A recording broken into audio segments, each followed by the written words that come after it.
Bonjour à tous et bienvenue dans ce nouveau tutoriel dans lequel nous allons discuter des différentes fonctionnalités que l'on peut retrouver sur Smart Notebook.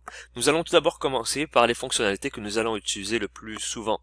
Tout d'abord, nous avons la fonctionnalité du crayon, celle que la plupart des gens connaissent déjà bien, mais on va aller peut-être un petit peu plus en détail sur les possibilités qu'on peut faire avec. Donc normalement, nous avons tout d'abord le crayon régulier, pour lequel on peut choisir différentes couleurs. Et là, ça aura un trait d'un stylo normal, mais on peut changer ces traits-là pour que ça devienne des traits pointillés.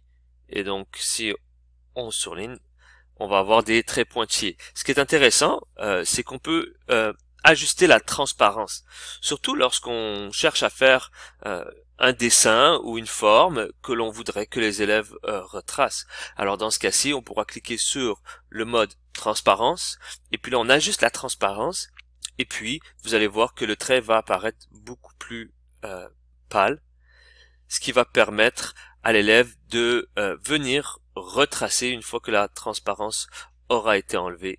Et puis là, on pourra demander à l'élève de retracer par-dessus pour voir s'il est capable de suivre le trait. Bien sûr, on pourra aussi changer la couleur de notre trait, ainsi que son épaisseur, et même les types de début et de fin de trait. Maintenant, il s'agit ici du crayon régulier.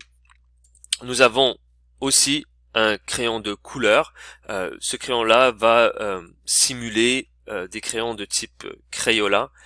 Et donc, vous allez voir, ça peut être intéressant quand on cherche à colorier la surface d'une forme, par exemple. Puis, de la même façon, on pourra choisir l'épaisseur de notre trait, tout dépendant le type de surface qu'on va vouloir colorier. Et puis, en choisir bien sûr différentes couleurs. Par la suite, nous avons le surligneur. Le surligneur est très intéressant lorsque, surtout, on a du texte à surligner, mais ce qui est vraiment intéressant avec le surligneur, c'est que lorsqu'on crée un trait, qu'on essaie de surligner et qu'on n'arrive pas trop, eh bien, le trait s'aligne et redevient droit automatiquement. Donc c'est très bien lorsqu'on veut utiliser par exemple la souris et qu'on a du mal à bien surligner l'endroit qu'on recherche.